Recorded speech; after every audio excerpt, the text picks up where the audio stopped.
United States and Israel say they are united in a common objective when it comes to Iran, but are divided in the strategy to achieve the goal that they want. Each says they want to deny Iran the ability to gain a nuclear weapon. But how do you achieve this? This disagreement burst into the open when Iran and a group of countries reached the Iran nuclear deal of 2015. This agreement has returned in 2021, but without the public rancor between the US and Israel of that time. Yet, the policy gap remains. Is a reaffirmation of the past agreement of 2015 a first step towards a longer and stronger deal that President Biden repeatedly says he wants? Or is it a Middle East mirage? Hello, and welcome to Decision Points. This season, we're exploring a series of policy dilemmas of Israel's history and its present, tough calls that require courageous leadership and creative thinking. My name is David Makovsky, the Ziegler Distinguished Fellow, and the director of the Koret Project on Arab-Israel Relations at the Washington Institute. And I'm excited to go on this journey, examining Israel's toughest policy decisions with you.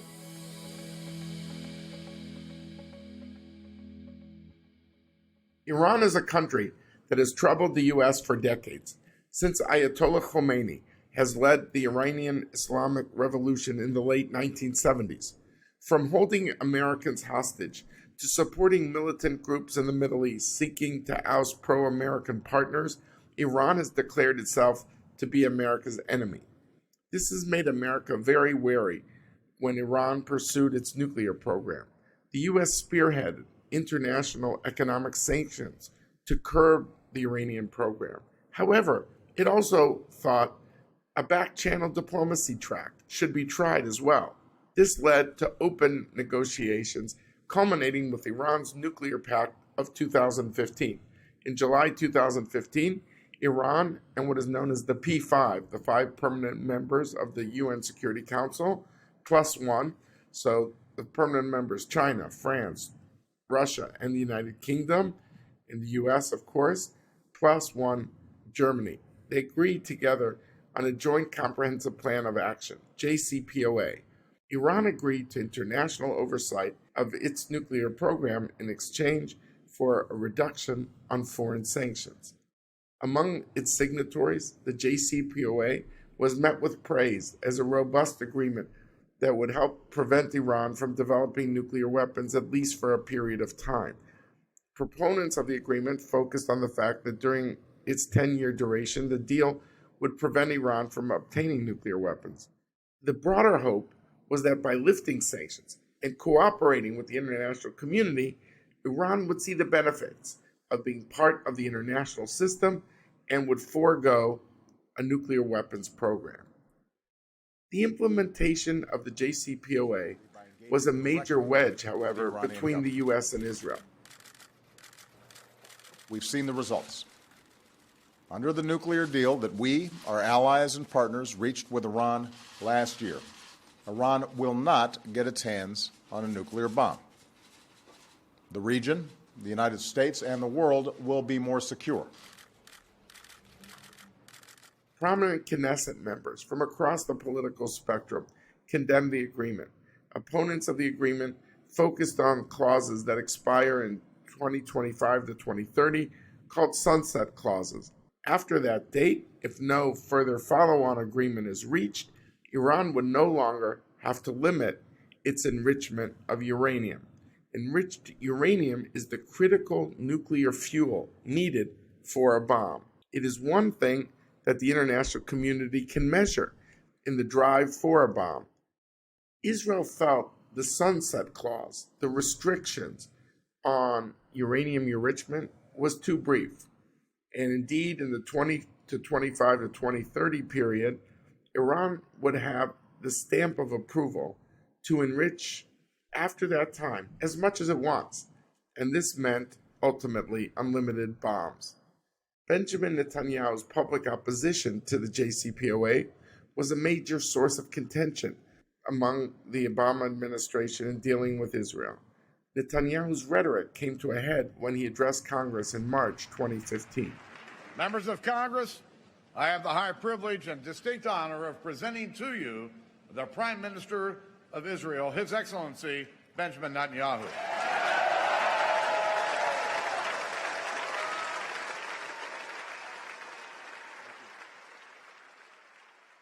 My friends, I've come here today because as Prime Minister of Israel, I feel a profound obligation to speak to you about an issue that could well threaten the survival of my country and the future of my people: Iran's quest for nuclear weapons. Some in Israel applauded Netanyahu's congressional speech as speaking truth to power, and others questioned its methods, believing the message should have been handled privately to avoid a rift with Democrats and thus weakening the bipartisan support that has been the bedrock of U.S.-Israel relations for decades. In 2018, President Trump pulled the United States out of the JCPOA. The U.S. imposed the program of massive sanctions on Iran in an attempt to ensure compliance outside the agreement.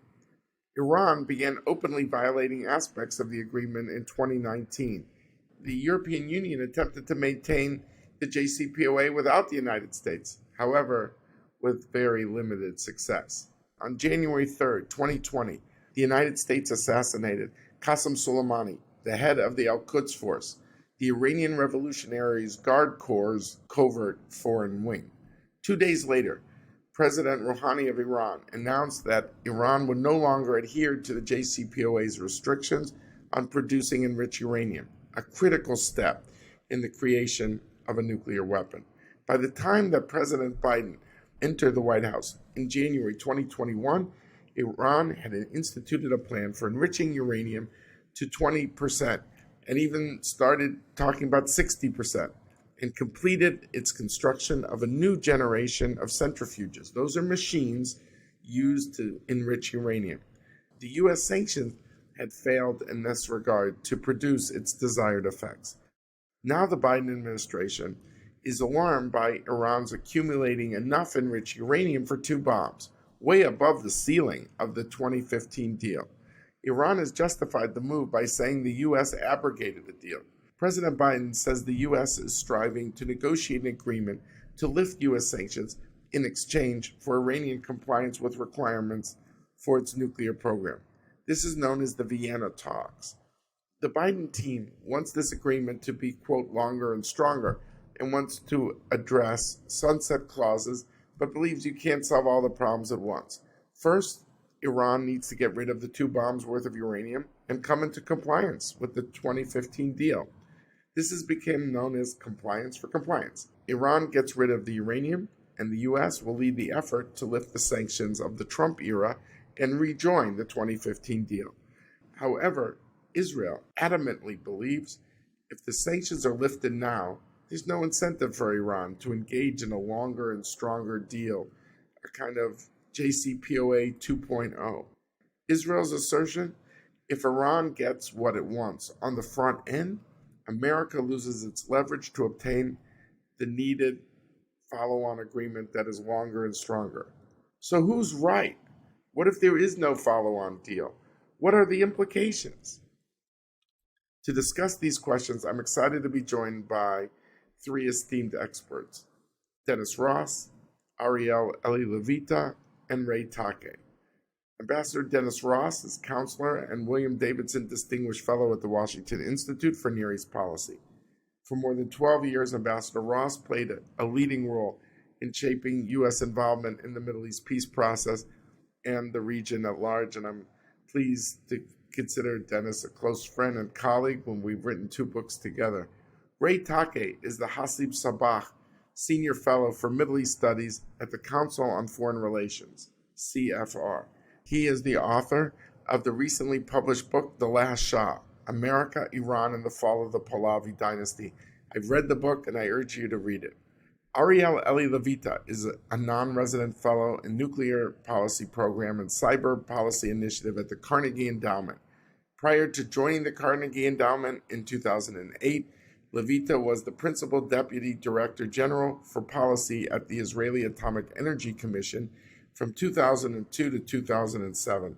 It's a delight to have all three of you with me today.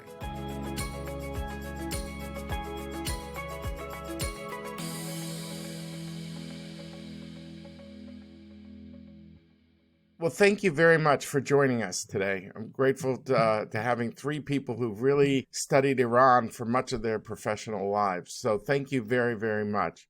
Thank you. We're looking forward to the discussion. Thanks for having us. Wait till you get the bill. All right. As we record this, it's unclear if, despite the efforts of the Biden administration and Iran, the two sides are able to reaffirm the 2015 nuclear deal known as JCPOA. However, both Biden and Blinken have each repeatedly called for a longer and stronger deal, a metaphor for a follow-on agreement between Iran and the United States. So, Dennis, maybe I'll start with you. What does the U.S. mean by the term longer and stronger? And is this realistic? Well, I think the administration means a couple of things by it. Number one, all the sunset provisions within the JCPOA, at least the ones that deal with the limitations on the size of the and character of the enrichment capabilities and program, those lapse in the year 2030. So the first thing when they refer to longer is how can you stretch out those sunset provisions so that Iran is not in a position where it no longer has limitations on the size, the character, the quality of its nuclear industrial infrastructure. So that's number one. I think number two, it talks about issues that are in some ways outside the JCPOA, but probably shouldn't be, for example, ballistic missiles. If you're concerned about Iran having nuclear weapons, you should also be concerned about the delivery vehicles. Whether they're also referring to longer and stronger to affect Iran's behavior in the region, they talk about Iran's behavior in the region. Whether they mean to try to broaden the scope of the JCPOA so it's not just encompassing the nuclear program and the ballistic missiles, but also Iran's other behavior. The way they've talked about it, that's what it seems to imply, although I've also heard them say other things where they're talking about what they see are weaknesses or some of the flaws in the additional JCPOA, and they're trying, in a sense, to correct those flaws. That's fundamentally what they mean by longer and stronger. Okay, so let me ask you, Eli Levita, does this longer and stronger, is this real in your mind or not? I don't think that it's real. And I actually have a much more sinister interpretation of the administration's intention there. I think what they're trying to say by talking about longer and stronger is don't uphold us to any stronger requirements now because there will be a bigger, a better agreement down the road, which there isn't going to be, but don't criticize now. So I don't think that there is going to be a follow-up agreement, which would look anything like the ones that I think President Biden and Secretary of State Blinken actually wish to have, but it's extraordinarily unlikely. The U.S. does not have the leverage to get one, neither in terms of the penalty that it could impose on Iran if it doesn't deliver, nor in the incentives that it can offer Iran, reward Iran, that Iran of a nature that Iran would be interested in and that Congress would go along with. And I would add one more thing, which is for the Iranians, there are a lot of things that are already beginning to lapse in terms of their JCPOA obligations. And so for them, there is every incentive on earth to run the clock, which they have been doing. The arms transfer obligations have already elapsed. R&D obligations on centrifuges elapsed in 2 years from the original signature. So I don't see a future agreement that is anywhere near the one that anyone would wish to see. Do you think Biden, Blinken are sincere in wanting this longer and stronger, or you think that they're not?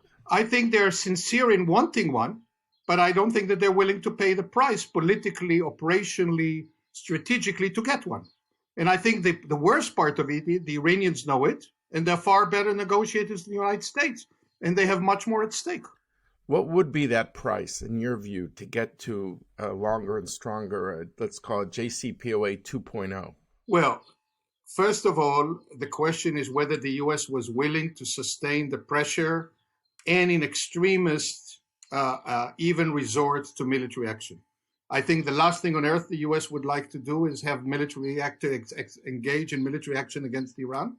I think the U.S. feels that the sanctions that it has imposed are not delivering already, and Iran is moving forward. And as a result, and furthermore, I think that in terms of removing all sanctions on Iranian behavior, which would not be warranted given the other disturbing things about Iranian behavior, the U.S. cannot deliver on that one as well, because Congress won't go along, even if the administration was naive enough to suggest as much. Ray, you've followed the Iranian regime for your whole professional life. You've written books on this. As you understand Ayatollah Khamenei, to me on the outside, it looks like he's focused on three baskets of sanctions. He wants to make no restrictions on his oil. He wants access to Iranian frozen bank accounts, access to the international financial system, so he can engage in expanded commerce. But if he gets this all as part of JCPOA 1.0, reaffirmation of the 2015 deal, what is his incentive to go for 2.0? I do think that the political topography has changed since 2015. This is no longer about trying to regenerate European commerce, trying to get UBS to come back to Iran. Abbas Araghchi asking for three things: access to the international financial networks and ability to Iran to repatriate oil that is selling, the profits of oil that is selling. This is a country that's turning to an Eastern orientation that has been talked about for a long time. And I think at some level, there's a new economic philosophy pervading in the country that actually negates sanctions as an effective leverage at all. How do you sanction a country that stipulates a willingness to become impoverished? The argument about the sanctions seems to be frozen in 2015. What the Iranians want to do, they have an economic theory, which I think is completely implausible, namely through domestic markets, regional markets, and some commercial transactions and trade relationship with Eastern Bloc countries, they can have sufficient degree of economic vitality. And if that leads to a measure of national poverty, then that leads to a measure of national poverty. And those are plausible aspects of this agreement, should it be re-entered. So I do think we need to start rethinking economic sanctions as an effective means of getting an arms control agreement. I do think economic sanctions can be an effective way of weakening the regime and possibly contemplating its collapse. It is my judgment that Islamic Republic will break, but it will not bend. In terms of renegotiating the agreement, I cannot think of a single constituency in Iran that favors renegotiating the JCPOA, nor do I think the logic of their case is misplaced. There is nothing in the JCPOA to suggest it is an interim agreement, not a sentence. So there is no, in my opinion, it is my judgment, just my opinion, that this agreement will not be renegotiated. I can see a process by which there will be discussion of renegotiations, but that process is likely to be stalemate. Dennis, you're hearing the skepticism here from Ellie and Ray. If the U.S. does yield on these sanctions, what leverage does the U.S. have to get to a 2.0 and to make this a more realistic kind of option than some of the skeptics believe is possible? Look, I think the way one has to think, you have to contemplate leverage is the following. It's not leverage that we think is leverage, it's leverage that the Iranians would be impressed by. Now, the problem at this point is, as Ray said, they figured they did a deal, and they'll go back to that deal, although their approach to that deal is what I call more for less. We give them more in terms of sanctions relief than was required under the JCPOA, and they give us less in terms of what they were supposed to do, because they've already crossed certain thresholds that they weren't permitted to cross until 2023 and then 2025. So the first thing you have to recognize is where they're coming from, what they're prepared to do, and what is the pressure that would matter to them. Now, the economic side, I think, look, They want sanctions relief. That's pretty clear. They want sanctions relief. Will they do, and what you're asking is, how can they be moved to do more? I'll tell you what I think it would take to move them, but this gets at an issue that Ellie was raising. What I'm about to raise, Ellie will say, no one will believe. But I'm suggesting you can't simply approach this from an economic pressure standpoint. The Iranians have to know they have an awful lot that they could lose. If the administration's public position was the following: we believe in resolving this through diplomacy, but we are not going to permit Iran to become a threshold nuclear weapon state. So we'll engage in good faith negotiations, but we're not going to do it in an unlimited fashion. Meaning, we'll pick a 2-year time period. We'll let everybody know now. We'll convey this privately, and then we'll say it publicly. There's a two-year clock. Now, if we can't reach an agreement in that time, it's not just that we'll apply again the economic sanctions, the snapback function. It is that we will be prepared to do whatever it takes, to use whatever means are necessary to ensure that Iran can't become a threshold nuclear weapon state. And if the Iranians aren't prepared to agree to this or resolve this through a diplomatic process, then they have to understand that they run the risk of losing their entire nuclear infrastructure. That needs to be, in my mind, a critical element of this. You want to put pressure on the Iranians in a way that is likely to have an impact on them. If I had my absolute druthers, I would say, don't go back into the JCPOA. Make clear that you're ready to do an agreement, but you're not prepared to give up the current leverage you have, and you're still prepared, as I said, to make it very clear, at the end of the day, they're not going to become a threshold nuclear weapon state, and we'll take whatever means are necessary to ensure that. Ray, and then I'll get to Ellie, but Ray, do you, knowing Iranian domestic politics and their reading of the United States, do they believe the U.S. would take military steps to prevent them from being a military power, a nuclear power, if everything else fails as a last resort? Do they believe America has that stomach? I'm not sure what the definition of a threshold nuclear state is. Today, Iran is enriching uranium up to 60%. Anything above 20% can be used for a weapon. The weapon that is 60% enriched uranium produces is likely to be bulky, bolting, and imprecise.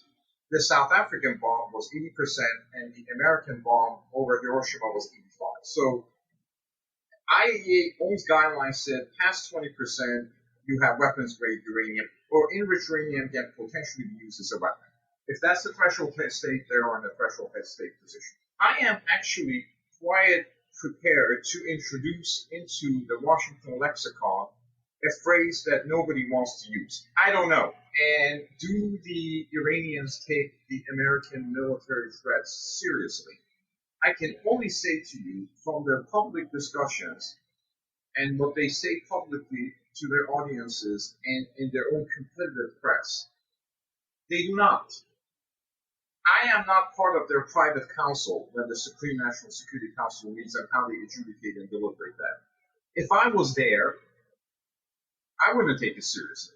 What Dennis is suggesting is giving a deadline and suggesting that you will take military measures upon expiration of that deadline. If that strategy is accepted, then at the end of that deadline, you get better prepared to use military force. The worst thing you can do is establish a deterrent posture that then you renegotiate. If I was in the United States government, and if Dennis was in the United States government, I'm not sure either one of us would do it. Establish a deadline by which you will be held accountable to go to war in the Middle East in the year, in Dennis's estimation, would be the election year of 2023. So this issue is going to be resolved not only in terms of the physics of this, not in terms of what threshold state means, because you can make a case that Iran is a threshold nuclear state, but in the domestic political context in both countries. For those who believe that the Iranian regime is vulnerable to internal decomposition, as I do, you have to take the experience of the past 4 years with some degree of seriousness. This is a country that has proven more resilient than perhaps we anticipated. It has withstood withering economic pressure, targeted assassinations, and a pandemic that it mismanaged. You have to accept the fact that it has some residual strength. That doesn't mean you change your objectives or you alter your strategies, but you have to recognize the nature of your adversary and the residual power that adversary has. David, can I just make one comment before you go on, Ellie? Sure. First of all, there's a lot of steps before you do all-out kinetic force. When you say we'll use all means to ensure they don't become a threshold state, we can get into a discussion of what threshold definition is. One other thing I would do, though, to deal with the fact that the Iranians might not believe what we say, is I would provide the Israelis a massive ordnance penetrator and lease them to B-2 so they could carry it. The Iranians might not take what we say seriously, but if they know the Israelis have that capability, they'll take that seriously. Again, what I'm suggesting is you have to have a multiplicity of instruments that you're using here that are designed to convey to the Iranians that their nuclear infrastructure is going to be put at risk. Ellie, so back to you now. So on one hand, there seems to be this gap. On one hand, the good news is that, the United States and Israel are playing nicely in the sandbox so far. It's not like 2015 where things got really out in the public sphere and got very kind of confrontational and very rancorous. But you've got a policy gap now where Israel thinks a baseline deal is not going to lead to the follow-on deal, the longer and stronger, like you articulated. You see it as a leap of faith, basically, that there is going to be this follow-on deal. I think that Israel understands that it has inherent limitations and that the U.S. has all kinds of leverage points on Israel. So it has to, for the moment, prepare its options, exercise discretion in terms of what means it does apply, which the U.S. may not like, but would not vociferously disapprove, and pray for a better day. So I think that the Israelis are smart enough to understand that they can stretch American-Israeli relations up to a point, but not beyond it.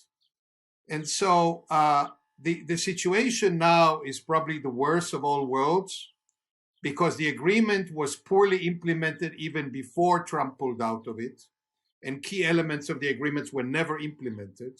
Iran, for example, never implemented the conversion of some facilities. The arrangements designed to verify Iran's weaponization activity were never implemented. Iran was denying access to the IEA, lying repeatedly on discovering of the IEA, and so on. Israel has taken upon itself to check Iranian influence in its immediate vicinity, which stretches all the way from the Syrian-Iraqi border to Lebanon, and occasionally, presumably also around Yemen, the things that are of direct threat to Israel, and has been selectively, again, one can believe, doing some activities in Iran to try and check the Iranian nuclear progress. And now it's actually waiting to see whether the United States is serious in its commitment about trying to stop Iran. By the way, let me say that the reason I'm skeptical about the follow-up agreement is because I'm also skeptical that we will get the full implementation of the JCPOA as it was signed. But even more so because I think the Iranians are not only, as Ray had suggested, have self-immunity against even harsher sanctions, and do not believe that the U.S. actually means a military action, and perhaps mistakenly so, but even more so because the Iranians are afraid of actually implementing the thing that the U.S. can offer most, which is turn Iran into an economic haven. Ellie, I'm assuming we're going to be back in the JCPOA in 2021. Okay, that's what I assume. Now that means you still have 9 years before you get to 2030. Yeah, you have 2023, you have 2025, but the most fundamental sunset provisions are 2030. So if you have 9 years, what is it that Israel and the United States can do together that addresses your concerns? So 3 things. And I will build on your earlier point, Dennis, because I think it's a key. The first is, what does the United States mean by going back to the JCPOA? When the White House released a fact sheet of what the JCPOA consisted of in 2015, it had Section T implementation on weaponization activity. It had the broader conclusion on verifying Iran's peaceful intention. It had limitations through the UN Security Council on dual-capable missile development. None of these were implemented. And it had the conversion of the facilities, which did not occur. So question number one is, if the US is serious, the US should go back to JCPOA, which I would support, and give some sanctions relief in that context for the JCPOA as it was signed, not as it was implemented, even before 2018. Point two, the point that you had made about the threshold, Iran as a threshold state. At the time, the leading up to the JCPOA, the United States instilled in Iranian minds what threshold meant and did not mean. They built on Bibi's original statement on terms of the quantity of enriched uranium at 20% level. That was a huge thing. And the reason the parts of the JCPOA that have not been implemented are so instrumental is because the threshold has to be defined around both development of the weapons as well as development of enriching the material and improving the capacity to enrich that material quickly. The JCPOA wasn't perfect, but its implementation was deeply flawed. Let me ask one last question to each of you, which is, because this is what our listeners see is in the media. They don't always know the finer details of what's going on in Vienna and the negotiations, but they do read in the newspapers about different acts of sabotage that have been attributed to Israel. And I'm not asking anyone to confirm this per se, but the perception of Israel's role, whether it's going after a key Iranian scientist, whether it's hitting the electricity in Natanz so the centrifuges do not spin. I'm just curious what you feel in the big picture of the nuclear negotiations. Is this role of sabotage? Is it a signal to Iran that Israel will not permit Iran to be a nuclear power and therefore will retain its independent capabilities no matter what's in the JCPOA, and whether there's a 1.0 or a 2.0? Maybe, Ray, I'll start with you and how it's being, you think, interpreted inside Iran. It is often suggested by those who believe in the regime's durability that it possesses formidable security services. In 1972, Richard Nixon visited Iran, and 4 bombs went off during his visit. Somebody in the United States government should have said, maybe the security services aren't as proficient, resilient, omnipresent as we thought. I would say that the fact that Israelis seemingly can penetrate Iran, land in the middle of daytime, whack a couple of scientists, steal national archives, at least leads me to believe that the principal pillar of the regime that has forfeited all other forms of legitimacy, and its principal pillar being security services, maybe those security services are not as formidable as proponents of the longevity of the regime believe. Very interesting. Ellie, what do you think? Let me say the following. Between 2003 and 2015, before there was any diplomatic agreement, and certainly before the JCPOA was in place, what has kept Iran from developing nuclear weapons was not the absence of ambition. It was a concerted effort in which sanctions played only a secondary role. The primary role was played by trying to instill in the Iranian leaders' minds the risk involved in proceeding in the direction that Iran has pursued prior to 2003, which was actually working intensely on developing a nuclear weapons, Manhattan program style, and so on. And what has performed that function was mostly the covert action coupled with the threat of military action. And the way it accomplished it was very simple. It communicated to the Iranians, that they are very deeply penetrated and they can't keep a secret that they're actually moving in that direction. It convinced them that there are surprises that they are yet to encounter if they did proceed on the technical level. And furthermore, they convince them that there are people who care enough to go through these operations to try and stop them, and that they demonstrate to them that if they go any further, they would actually use even more coercive means. Those functions were a lot more important than the actual time bought by the disruptive activity. Dennis? Okay, so we want to play on their understanding of what the costs are going to be. We're going to continue to raise the price to them. There's a range of steps that we can take. I mean, one thing that I would go that echoes Elliot, but maybe takes a step further, I have been in favor of the U.S. coming out and publicly being supportive, without saying who's doing it, publicly supportive of the strikes that are taking place in Syria, that are disrupting the precision-guided project that the Iranians are pursuing. We should be in a position where the Iranians understand we've defined what we're prepared to live with. We should be very clear in private with them about what we can accept and what we can't accept. And then we should continue to support the full range of measures that make it clear to them as they proceed doing things they shouldn't do, we will, as Ellie was suggesting, we will expose it. This is exactly, by the way, what we did in 2009 when we revealed Fordo. Publicly, we should be ambiguous in some cases. In other cases, we should be supportive because the Iranians are doing things they shouldn't do, and when they do that, they're going to pay a price for it. Can I just finish with one sentence? The problem with the JCPOA is the JCPOA. The Iranians can very much develop all the capabilities required while adhering to the agreement. They have transformed the illicit program into a perfectly legal one.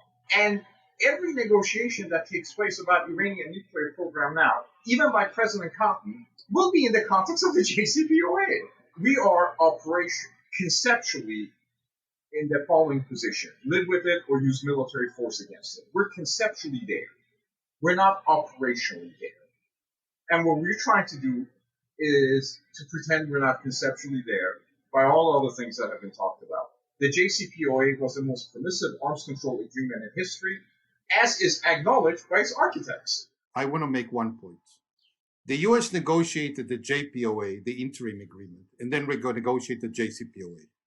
The JPOA laid out principles that the Obama administration believed in, which were infinitely superior to the ones that ultimately were negotiated in the JCPOA.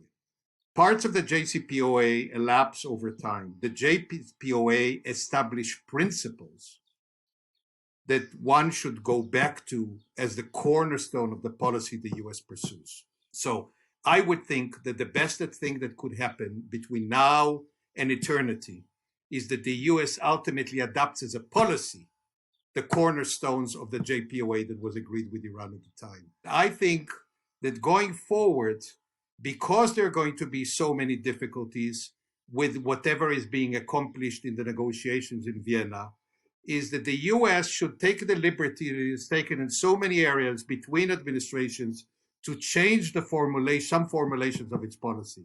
One day it's part of the Paris Climate Agreement, the other day it's not, and then it goes back to the climate agreement, and so on. It should go back to upholding the policy that was anchored by the Democratic administration in 2013. That's a fascinating point, Ellie, and it's something that is overlooked a lot in our discussion, that sometimes in these earlier agreements, there are principles here that people need to be reminded of. And I want to thank all three of you, Ellie, Ray, Dennis, for really lively exchange about this issue and about the contours going forward. This issue is obviously not going away, and I hope on this podcast we'll be able to revisit it soon again. Thank you all very, very much.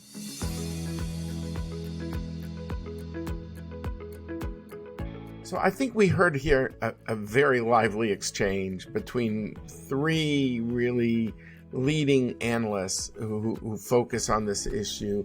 Ray, who's really steeped in Iran's contemporary history and policy. Both Eli Levita, who's probably Israel's leading expert on the nuclear negotiations, and Dennis, who really has a finger on the pulse on American policy for a long time regarding the Iranian negotiation issue. And I think we heard a range of views about. All of them agreed that they felt that JCPOA in and of itself was insufficient. And that's Biden's view, too, that you need something longer and stronger. The difference is, do you believe that there can be a follow-on agreement? Yes or no? What does American leverage need to be? And I thought what was fascinating is that they all thought that there was this whole gray zone, if you will, between the diplomacy and a final kinetic action, an action of hitting the Iranian program. But there was maybe a range of things you could do that were keeping with the letter of JCPOA, but also fell short of an attack on Iran's nuclear forces. So I think that it's that gray zone where people will debate, and that will also be, can there be a follow-on deal or not? There was skepticism. Here, Dennis didn't want to close the door. Others were very skeptical. And I think the Biden administration that puts forward the longer and stronger approach, they need to fill that headline, so to speak, with a real set of policies on this is what longer and stronger means. This is what an Iranian nuclear threshold state means. This is what we in the U.S. cannot permit. And this is our leverage to get to that follow-on deal. So I look at this podcast as something for the administration to really say, okay, this is what we mean by it. This is not a slogan. This is a policy, and this is our economic and other forms of leverage to get there. I think until the administration makes its point, that skepticism is going to continue. And the tensions between the U.S. and Iran, I do not think will fade unless there's greater sense of clarity about the trajectory of Washington and Tehran about the future. So stay tuned. This is a subject that we will come back to, I am sure. And I want to thank you all very much for listening, and thank our really distinguished guest. Thank you.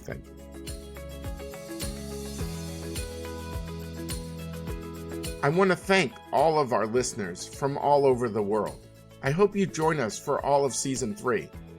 Please go to your favorite podcast app to rate, review, and subscribe to Decision Points. And tell your friends. I also recently published a book co-authored with Ambassador Dennis Ross called Be Strong and of Good Courage: How Israel's Most Important Leaders Shaped Its Destiny.